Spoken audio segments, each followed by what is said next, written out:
Welcome to this special edition of Lion Pride Sports as we continue our interview series. I'm Ivy Reynolds, and joining me today is head coach of the Lindenwood men's volleyball team, Joe Kosciw. Joe, thanks for being here today. Pleasures.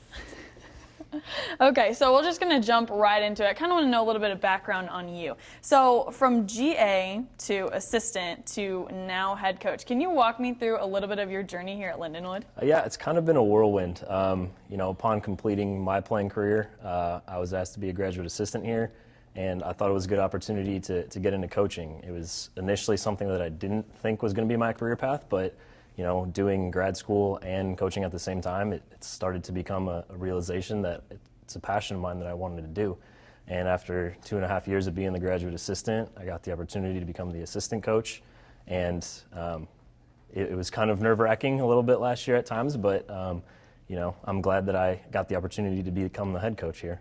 Awesome. And so you played college ball under Coach Chris Dorn, the previous coach. And then you worked with him, for, 3 years here at Lindenwood? Yep. So then, before you filled that head coaching position, what kind of effect did his leadership have on the coaching philosophy that you now have, since you spent a lot of time with him? Yeah, it was good to learn a lot from him.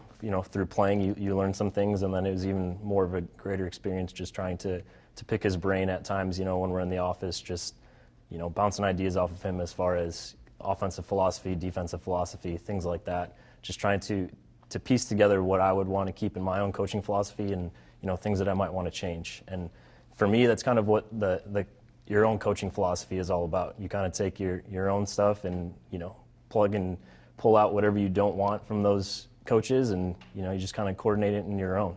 Okay, so then, like you mentioned, on the flip side of that, how are your strategies going to differ from what Coach K was doing with the program and kind of what your goals are for the team now that you have control of this program? Yeah, in the fall we were trying to work a lot on, getting a little better on the competition side of things. So a little grinding on the guys a little bit more, making sure that they're, getting after it more in the practice gym and trying to speed up the pace of the offense a little bit more. So there was initially a little bit of pushback from the guys, but I think they've all bought in, and we wanted to change the culture as quick and as best as we can, and we'll see in a few short weeks if that's all translating appropriately.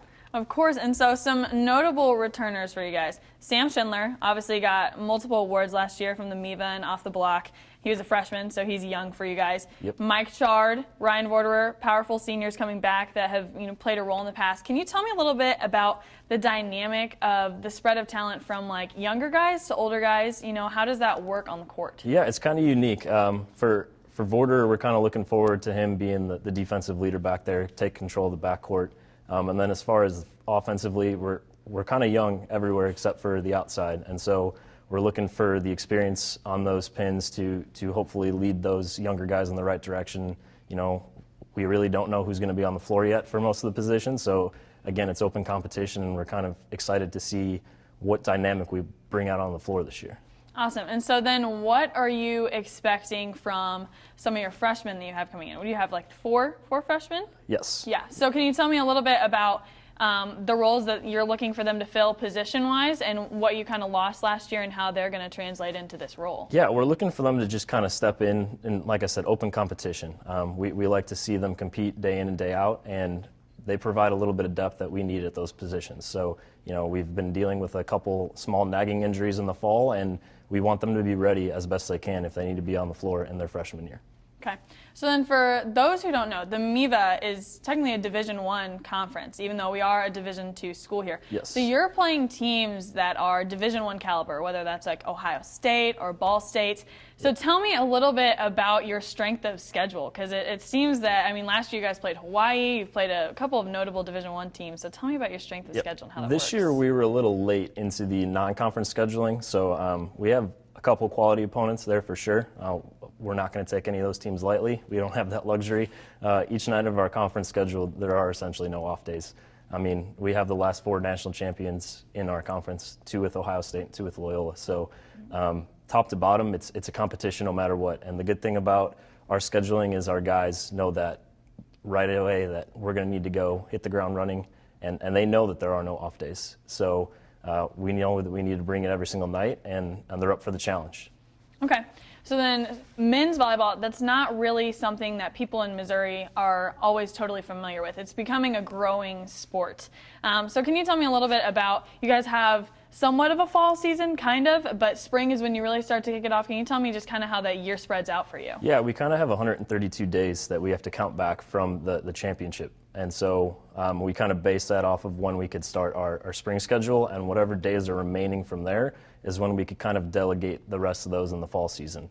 And so it's kind of challenging because you have to count the weekends and off days and, just kind of accommodate for where you could actually start your season, probably in the first couple weeks of October.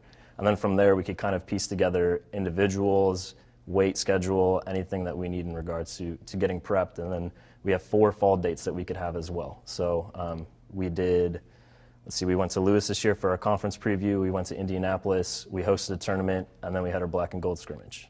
Wow, so lots of hours even in the off season. Yep. Okay. So then for people, again, who are not so familiar with men's volleyball, what are you really looking for whenever you go out and recruit players like this? Because, I mean, there's some, tournaments and competition in St. Louis, but I know that you probably reach out to places like Chicago or even on the coast. What are you looking for in players when you're recruiting? Yeah, for us, we're just looking for a complete all-around player. For men's volleyball, you only get 6 subs, so you need people that are going to be ready to do all skills of volleyball right off the bat. For middles, we're pretty much looking for height, but for pins, we're looking, can you pass, can you play defense, can you terminate a ball? For defense, we're looking if you could scrap, if you could get after the ball, if you're not cheating too often, you can anticipate where that hit's going to be. So pretty much the complete package is what we're looking for. Okay. And then people are pretty familiar with the women's sport. I mean, it's pretty notable volleyball is a women's sport, and then whenever people see men's volleyball, a lot of them think of beach or, maybe think of maybe just the Olympic level of volleyball. So can you tell me the biggest difference between women's volleyball and the men's game? Probably the pace of play and the duration of rallies. For the women's game, it's a little bit slower pace than the men's, and the rallies tend to go a little bit lengthier than the guys.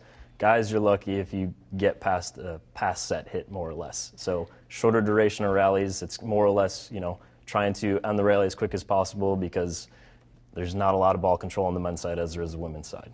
Okay, and so then in practice, to reflect that, what type of things do you emphasize as a coach, you and Ben Duckworth, what do you guys emphasize in practice to get you guys to that level?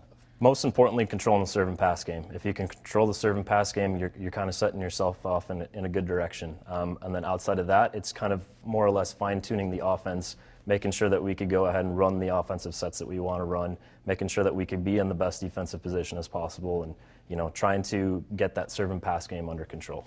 Okay, so to kind of wrap things up, I want you to give me just a little bit of preview of what your schedule kind of looks like. You start with non-conference before you enter into some conference games. Can you tell me kind of how that works? Yeah, we're excited to play in the Off the Block Challenge this year. It's in Nashville. It should be a good opportunity for our guys. We get to play some early non-conference matches. I think the third match is against Barton, who was actually in the Final 6 for the men's tournament last year. And then after that, we do have a couple conference matches that we have at home. And then the week after that, we get to go out to the East Coast, play NJIT and Sacred Heart, and a couple non-conference matches as well. And then the weekend after that, we get to play Grand Canyon, who was in our conference finals last year. Right. They had a really good year last year, so that'll be good, even though they switched to a different conference this past year. And then after that, it's kind of just grind of the conference schedule. Again, no days off there. Loyola Lewis at their place. You're going to have Ohio State in a midweek match. Host UC San Diego on a weekend match 2 days after we get back from Ohio State, so that'll be a tough turnaround. But it should be fun, it should be a grind, and I know our guys are looking forward to it. We all have one common goal, and we kind of set that forth early on in the season so we could all make sure that we're on the same level. Awesome. Well, we look forward to supporting you in your home matches and your away matches this year, so thanks so much for joining us. Thank you very much. I appreciate the opportunity. That's it for this edition of Lion Pride Sports. Once again, for Joe Kosciw, I'm Ivy Reynolds. Tune in next time as we continue our interview series.